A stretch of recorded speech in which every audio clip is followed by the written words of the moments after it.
Salut à tous, ici Reg, bienvenue dans les actualités cinéma, séries et un petit peu jeux vidéo de la semaine. Aujourd'hui, pas mal d'actualités. Il y aura la liste des actualités dans la description et le commentaire épinglé, mais je vous incite à vous intéresser à toutes les actualités car je vous donne mon avis dessus. L'objectif, c'est d'en débattre, je lis vos commentaires, je réponds ou je fais des vidéos dédiées, mais on va parler de tout ça ensemble. Juste pour rappel, maintenant, toutes les vidéos sont disponibles sur Spotify et je dis bien toutes les vidéos. Vous avez l'audio et la vidéo pour ceux que ça arrange parce que vous avez peut-être pas YouTube Premium, il y a moins de pubs, des choses comme ça. Voilà, vous avez Spotify. Je suis en train de voir si je peux mettre sur les autres plateformes, mais je suis pas sûr que les autres plateformes aient la vidéo.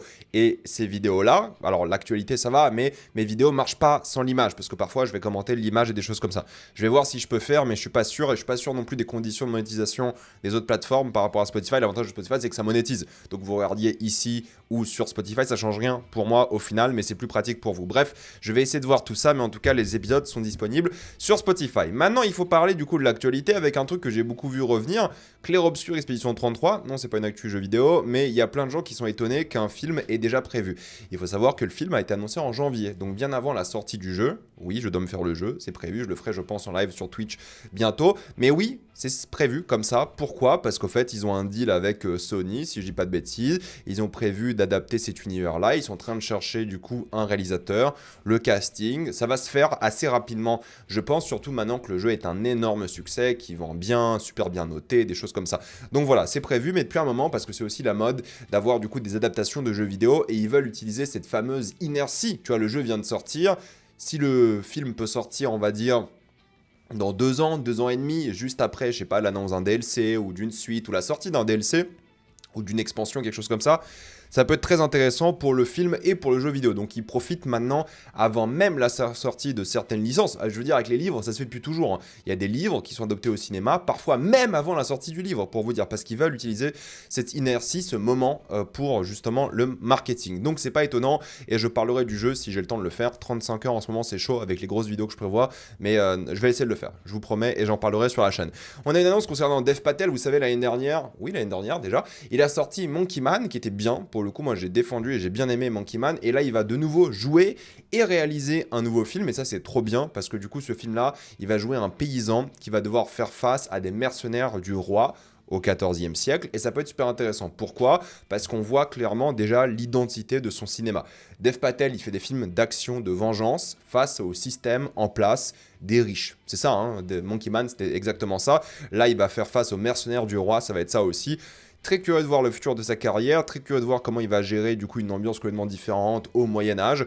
Moi j'ai bien aimé Monkey Man encore une fois, donc je lui fais totalement confiance, hâte de voir son futur projet. Miami Vice sera de retour, alors non pas le film de l'époque qui était bien, moi je défends ce film, mais une nouvelle adaptation du coup au cinéma qui sera réalisée par Joseph Kosinski, qui a réalisé du coup Top Gun Maverick, qui va sortir F1 là en juin.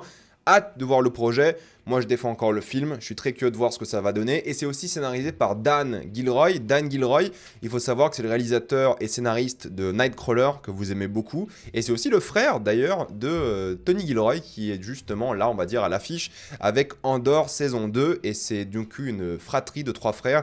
Un est plutôt producteur, lui plutôt réal scénariste, et du coup, lui plutôt scénariste, notre Tony Gilroy du moment. Donc, je suis curieux de voir ce que ça va donner. J'aime bien les scénaristes, j'aime bien le réal. Donc, je suis assez confiant. J'aime bien l'ambiance Miami Vice aussi, donc pourquoi pas, je suis carrément chaud. Natasha Lyonne va réaliser un film qui sera un film d'intelligence artificielle. Alors pas sur intelligence artificielle, mais un film avec des outils IA. Et là, je suis un peu perplexe parce qu'elle a dit, et du coup son équipe de com a dit, que ça va utiliser des choses qui sont libres de droit.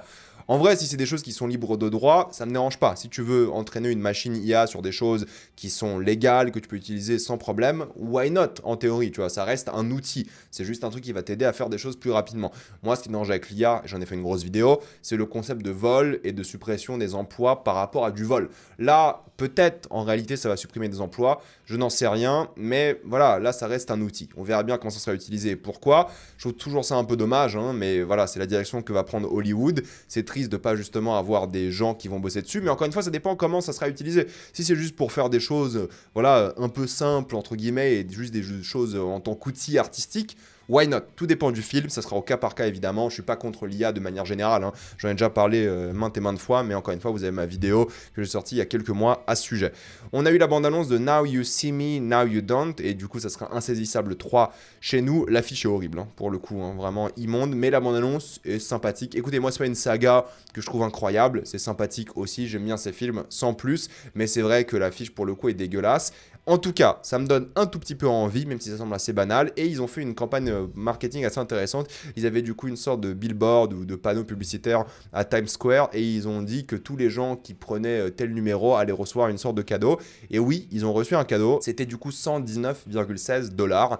Campagne marketing assez bizarre de donner de l'argent à des gens, mais pourquoi pas, ça peut être drôle, c'est sûrement en lien avec le film. Si on parle d'affiche, on a aussi eu l'affiche de Together, le film du couple, du coup Alison Brie et Dave Franco. C'est un film qui a été annoncé il y a quelques mois déjà, il y a une bande-annonce déjà qui est disponible, mais pour rappel, c'est un film sur le couple en mode body horror, et je trouve cette affiche vraiment bien, parce que l'union des deux est symbolisée par le côté body horror ici, on le voit très bien, donc c'est une super affiche, et je suis curieux de voir ce que ça va donner.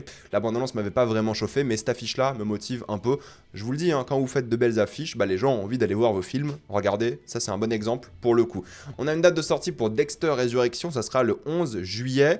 J'imagine chez nous aussi, en France, sur Paramount+, à voir, comme du coup Dexter qui est sorti récemment, Original Sin. Je crois que c'était Canal ou les deux. Je pense que c'était disponible sur les deux, je sais plus exactement. Mais en tout cas, voilà, ça sortira le 11 juillet. Pas encore de bande-annonce, mais ça me donne un petit peu envie, vu le casting, vu un peu cette envie de raconter quelque chose d'intéressant par rapport à Dexter. Et j'aime bien, encore une fois, le Dexter Morgan is Dead. Ça peut être assez rigolo. Je vous l'avais dit la semaine dernière, je crois, mais l'Académie des Oscars sera maintenant obligée à regarder les films afin de voter pour les films en question. Mais du coup, il y a déjà des membres de l'Académie. Pour rappel, hein, il y a plus de 9000 membres de l'Académie. J'avais fait une vidéo sur les Oscars il y a quelques semaines aussi. Ils ont dit que maintenant, si on est obligé de regarder un film, c'est simple, on va ouvrir la plateforme où tous les films sont disponibles et on va laisser tourner le film et puis basta, on s'en fout, il n'y a pas de vérification. Du moment que le film est lu, apparemment c'est suffisant pour l'Académie. On va voir si l'Académie va mettre en place des choses différentes, c'est-à-dire, je sais pas, un truc où tu peux laisser tourner le film et en même temps ne pas compter ça comme un visionnage, ou alors obliger la personne à regarder le film avec, je sais pas, je dirais pas du eye tracking ou un truc comme ça, mais au moins une sorte de technologie qui oblige, je sais pas, d'avoir au moins le son, par exemple, parce qu'ils peuvent très bien laisser tourner le truc, couper le son, je sais pas quelle technologie ils vont mettre en place, mais ça représente pas toute l'Académie, mais encore une fois, vous êtes dans l'Académie des Oscars, votre travail, littéralement, c'est de regarder des films. La moindre des choses, c'est de regarder les films, bordel. Je trouve ça con, ce genre d'attitude, stupide. C'est ridicule, vraiment, c'est la honte. Il y a des gens qui rêveraient d'être dans l'Académie pour pouvoir regarder des films, les juger, voter et tout. Mais non, eux, non, on va pas regarder, on va laisser tourner le film dans un coin et puis basta, c'est honteux. Chris Hemsworth va jouer dans un film de sous-marin, voilà, un film d'action. Apparemment, ce sera Die Hard dans un sous-marin. Encore une fois, la carrière de Chris Hemsworth, mis à part quelques exceptions où il joue vraiment bien avec des bons réals, et m'intéresse pas des masses. C'est ce genre de film d'action un peu à la con. Si ça le fait kiffer, tant mieux, mais moi, ça m'intéresse pas. Et les réals n'est pas non plus quelqu'un d'hyper connu. À voir ce que ça va donner. Bénéfice du doute, encore une fois, comme toujours. Par contre, Brad Pitt va jouer chez Edward Berger, qui du coup a sorti Conclave l'année dernière, qui a sorti À l'Ouest, rien de nouveau, il y a quoi, 2 ans déjà, je crois. Donc Brad Pitt chez lui, ça peut être une très bonne idée. Il est en train de vraiment percer l'international, hein, Edward Berger. C'est un film qui va s'appeler The Riders, qui va raconter l'histoire de Brad Pitt qui va perdre sa femme et va complètement disparaître à l'autre bout du monde, et j'imagine qu'il va essayer de la retrouver. Le prochain film de Luca Guadagnino sera au final American Psycho. On en a beaucoup parlé, on avait des doutes s'il va le faire, s'il va pas le faire. Au final, ça va se faire normalement. Peut-être le tournage va commencer bientôt, ils sont en train de chercher du coup le casting et l'acteur principal. Moi, je suis chaud. Encore une fois, moi, je pense qu'American Psycho mérite une nouvelle adaptation. Je pense que c'est un film qui peut être clairement dans l'air du temps. Je veux dire, l'histoire se passait quoi dans les années 80, le premier film, quelque chose comme ça. Why not le raconter aujourd'hui, en 2025 ? Peut-être le réadapter au temps d'aujourd'hui, ça peut être intéressant. Je n'en sais rien, peut-être ils vont adapter le livre comme à l'époque et faire années 80 et tout, parce qu'un film raconté à l'époque peut tout de même résonner aujourd'hui sans avoir besoin de la technologie ou la société d'aujourd'hui, donc why not. J'aime bien Luca Guadagnino, donc on va carrément voir ça lorsqu'il sortira. The Smashing Machine, hein, c'est la grosse annonce, je pense, de la semaine, avec la bande-annonce qui a été diffusée. Ça a été annoncé il y a, je crois, déjà 1 an, ce film, le film du frère Safdie, pas des frères Safdie, mais d'un seul frère Safdie, pour le coup, qui lui se concentre plus sur la réal. Quelqu'un avait dit sur les réseaux, je vais, grâce à ce film, découvrir lequel des 2 frères Safdie j'aime le plus, parce que oui, ça sera qu'un seul qui s'occupe de celui-ci. Et honnêtement, la bande-annonce m'a donné grave envie. On dirait un film un peu classique, hein, d'un point de vue, on va dire, biopic, voilà, Rise and Fall, ça peut être intéressant de ce point de vue-là, même si classique. Cependant, moi, ce qui m'intéresse, et je vous l'ai dit, hein, parce que j'ai déjà fait une vidéo sur The Rock à l'époque, c'est le fait qu'il est méconnaissable. Alors, ce plan-là, on dirait pas The Rock, quoi. Et je trouve qu'il a apporté un truc et une prestance dans la bande-annonce qui est complètement différente de ce qu'on a l'habitude de voir avec lui. Là, il est méconnaissable. Avec les cheveux aussi, ça fait un peu bizarre de le voir avec des cheveux. Mais moi, ce qui m'intéresse, c'est de voir comment ils vont mettre en scène ce mec-là, comment il va jouer. Ils sont en train de le vendre comme un peu un film à Oscar, d'A24 et tout. On va voir hein, s'il sera nommé un Oscar ou pas, on va voir s'il mérite. Mais c'est bien qu'il se dirige vers des films comme ça. Là, il va jouer dans Smashing Machine, ensuite il va jouer dans le Scorsese. C'est bien cette renaissance de son jeu d'acting tout pourri, disons les choses. Parce que mis à part No Pain No Gain, où il était vachement bien, mis à part Southland Tales, où il jouait pas son rôle, mais moi j'aime pas le film hein, pour le coup, bah en vrai, The Rock...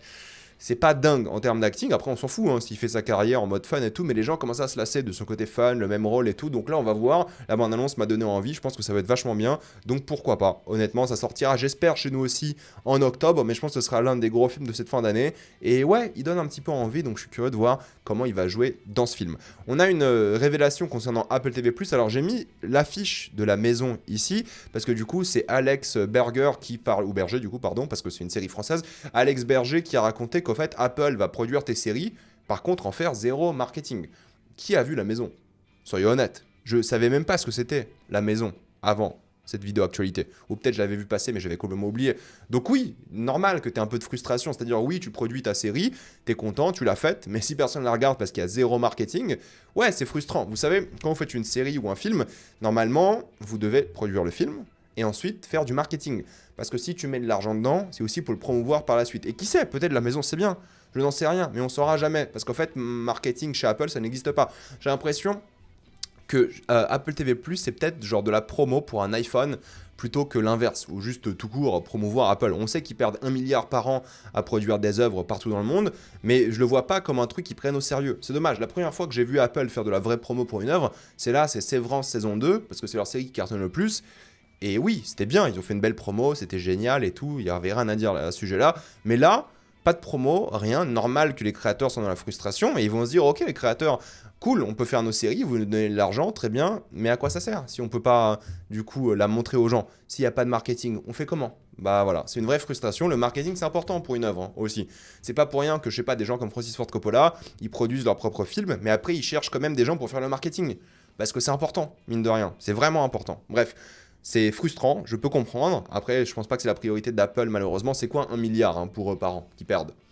Je n'en sais rien. Mais au moins, il faut se rappeler qu'Apple, c'est beaucoup de séries de qualité. Elles sont bien, pour le coup. Elles sont pas nombreuses, même si là, ils commencent à spam un peu les séries et j'arrive plus à suivre, hein, pour le coup, moi aussi. Et surtout, qu'en réalité, ce qui est intéressant, c'est que ça coûte pas cher. C'est quoi 7 € aujourd'hui pour avoir la 4K? Il y a un seul forfait unique. C'est une super offre. Et maintenant, le nombre de séries qu'ils ont depuis quoi 7-8 ans de production, il y a assez pour regarder des grandes séries ou des très bonnes séries pendant un long moment. Donc en vrai, pour le prix, il reste d'après moi hyper compétitif, ce qui est étonnant de la part d'Apple. Mais dans ce marché-là, même s'ils perdent beaucoup d'argent, ils font de bonnes séries, même s'ils font pas de marketing. Et vous avez de quoi faire sur Apple. Ça, c'est évident, je l'ai toujours défendu, cette plateforme. On a du coup une annonce concernant Roadhouse 2, voilà, la suite à Roadhouse, qui sera donc réalisée cette fois-ci par Guy Ritchie, de retour avec Jake Gyllenhaal. Why not? Écoutez, Roadhouse, ce premier du nom, entre guillemets, premier du nom, hein, celui qui est sorti il y a 2 ans, j'ai pas détesté, je trouve ça plutôt cool. Why not? J'aime bien Guy Ritchie, ça dépend s'il fait son Yes Man ou pas, ça dépend ce que ça va donner par rapport à l'implication qu'il a dans le projet. Concernant Ahsoka, saison 2, le tournage a commencé. Je m'en fous, désolé de vous le dire, hein. Je m'en fous. Là, je suis en train de kiffer ma vie avec Andorre et je dois me taper Ahsoka saison 2 dans 1 an. Je suis pas obligé de le regarder, vous allez me dire, hein, mais quel enfer. Je vous jure, quel enfer. Remettez des bonnes séries Star Wars, s'il vous plaît. Enfin, il n'y en a qu'une, hein, vraie bonne série Star Wars, c'est Andorre. Remettez quelque chose d'intéressant, s'il vous plaît.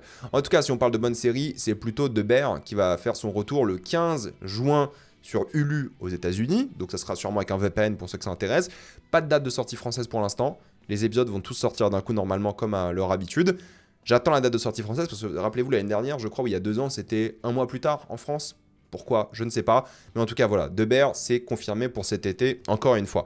Et on a aussi la confirmation du tournage pour Shogun saison 2. Et alors là, moi, je vous l'ai dit, hein, rappelez-vous, j'ai fait une vidéo il y a quelques mois sur pourquoi on met autant de temps à sortir une série, genre tous les 3 ans, tous les 2 ans, tous les 4 ans. Shogun, ça va être ça. Shogun, c'est sorti quoi? L'année dernière, du coup, donc sorti février 2024. Début du tournage janvier 2026, vous avez bien entendu. Et j'imagine sorti Ouais, janvier, février 2027. 3 ans pour une série comme Shogun. Alors, je sais que c'est une série au budget, je sais que c'est difficile de gérer les plannings des gens. J'en ai parlé dans ma vidéo, encore une fois, que j'ai sortie il y a quelques mois.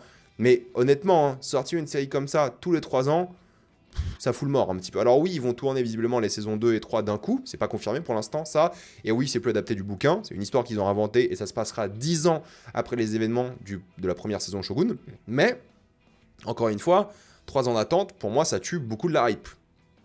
Je le pense, hein. Shogun aurait dû sortir au moins tous les 2 ans, quoi. Alors je sais qu'ils doivent avec une nouvelle histoire, qu'ils ont plus le livre adapté, des choses comme ça, mais je trouve ça un peu ridicule. Après oui, Hiroyuki Sanada sera de retour, Cosmo Jarvis sera aussi de retour, mais bon, je trouve ça un petit peu ridicule. Par contre, ce qui n'est pas ridicule, alors là, regardez-moi ça. C'est Weapons, la bande-annonce du prochain film de Zach Cregger qui a fait le très bon Barbare. Weapons, c'est l'histoire, d'après la bande-annonce, d'une classe entière de gamins qui disparaissent. Mais on commence à les retrouver de manière un peu bizarre dans la rue, de nuit. Il se passe un truc bizarre par rapport à ces enfants-là. Et il faut savoir que la bande-annonce est géniale, pour le coup, anxiogène, flippante. Ça donne grave envie, ça sort en août pour nous. Génial comme bande-annonce. Mais ce qui est le plus intéressant, c'est le marketing autour. Et ce qui se passe, parce que même si le film a l'air génial, j'adore l'affiche aussi. Regardez ça, cette affiche est géniale. Ces enfants qui sont en mode...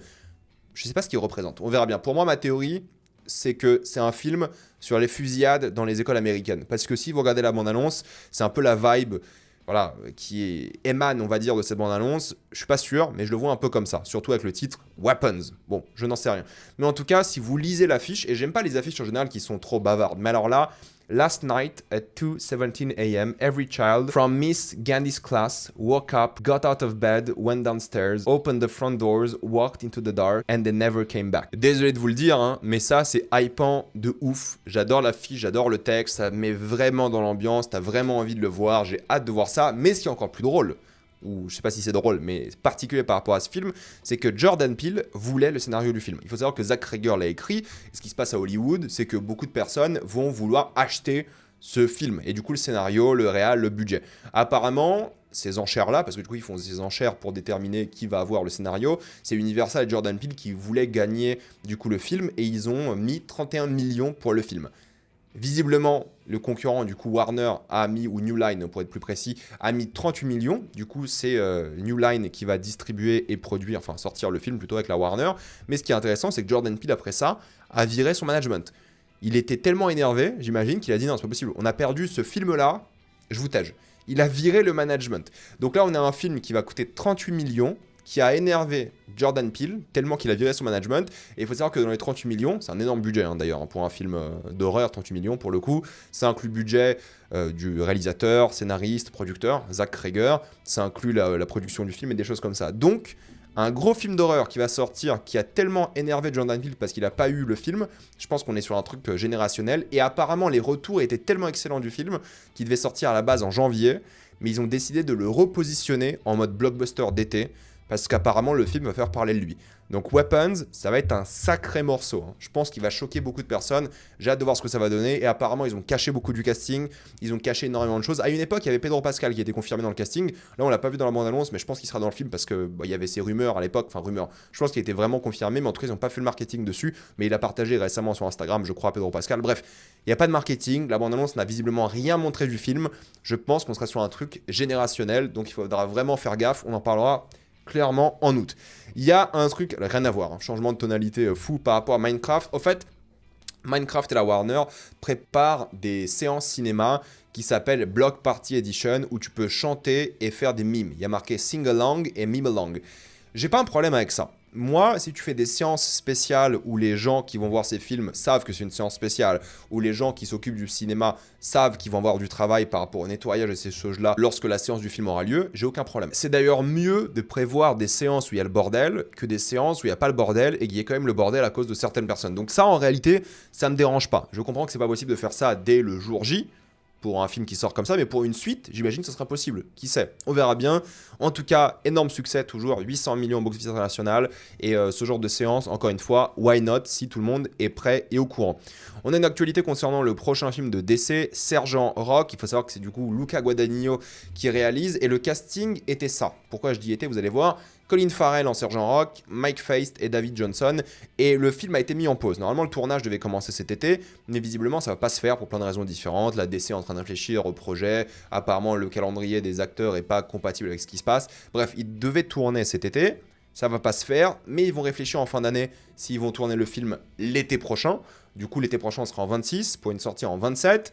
Voilà, le film a été décalé d'un an, grosso modo, mais il n'est pas confirmé en production. C'est-à-dire qu'ils ont le casting pour l'instant, mais des choses peuvent changer d'ici l'année prochaine, encore une fois. Mais en décembre, ils vont se mettre d'accord et ils vont se dire « Ok, on fait telle chose, tel projet, tels acteurs avec le film. » Ça peut être bien, pourquoi pas. Sergent Rock me donne un petit peu envie. Je veux dire, c'est un soldat qui tape des nazis. Et apparemment, l'histoire, c'était lui qui devait trouver la lance de la destinée et donc empêcher les nazis de la voir. Donc why not, moi je suis chaud, j'aime bien les acteurs, j'aime bien Luca Guadagnino, le projet peut clairement évoluer, à voir ce que ça va donner. Et pour rappel, Clayface, donc écrit par Mike Flanagan, est toujours prévu, et ils viennent de l'appeler La Mouche du DC Universe. La Mouche, j'adore, chef-d'œuvre, grand film, mais en tout cas le tournage va bel et bien commencer en octobre. C'est pas réalisé par Mike Flanagan, hein, c'est réalisé par James Watkins, qui a réalisé entre autres Eden Lake, par exemple, qui était vachement bien.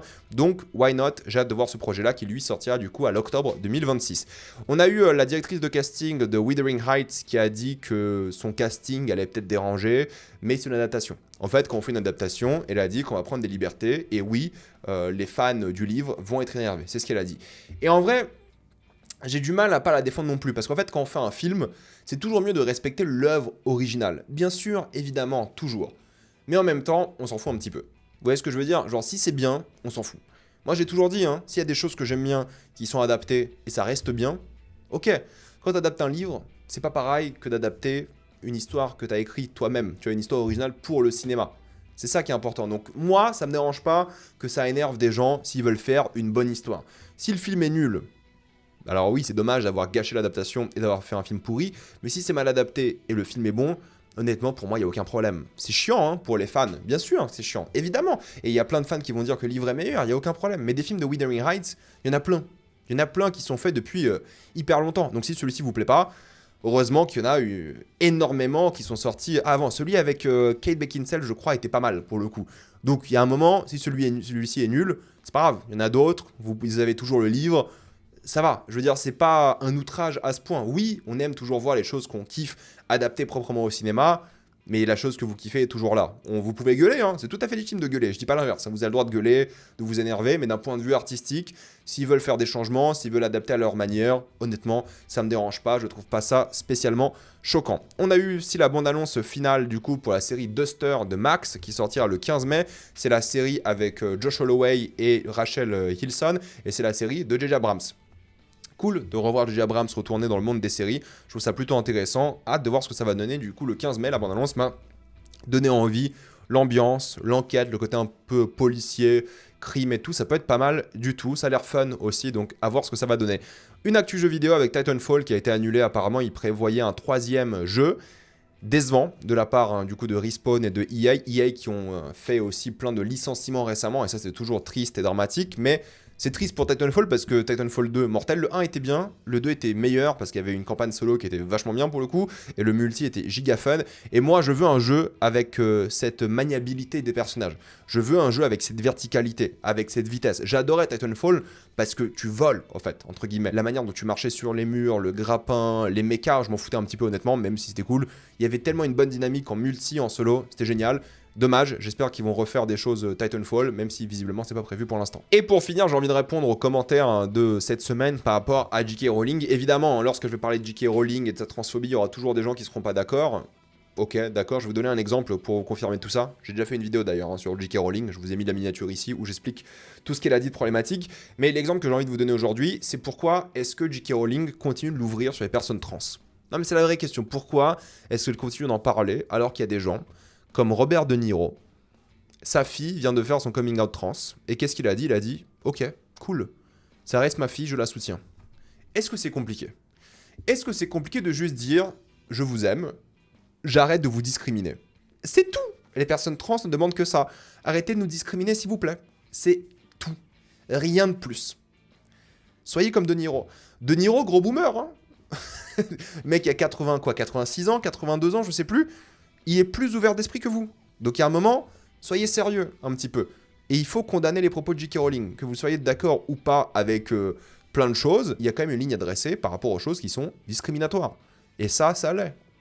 C'est aussi simple que ça. Les choses vont changer, hein, je l'espère, de manière positive, même si c'est pas le cas pour l'instant dans le monde. Avant, on parlait des gays comme ça. Ça a changé, heureusement. Et j'espère qu'un jour, on parlera des personnes trans de manière normale. Encore une fois, ici, on les soutient. Et si vous ne soutenez pas l'existence des personnes trans et le fait de pas les discriminer, juste désabonnez-vous. Qu'est-ce que vous faites là? Ici, on est woke, faut pas l'oublier. C'est important d'être woke. De Niro est plus woke que vous. Rendez-vous compte. Le vieux boomer de Niro. Voilà, je vais m'arrêter là. Mettez-moi dans les commentaires ce que vous avez pensé de toutes ces actualités. Êtes-vous d'accord, pas d'accord? J'ai envie d'avoir votre avis. Pensez à vous abonner à la chaîne pour voir les prochaines vidéos. Mettez un j'aime, ça aide beaucoup la chaîne. Suivez-moi sur tous mes réseaux, Spotify, TikTok, Instagram et Twitch. Et moi je vous dis à la prochaine fois. Salut à tous.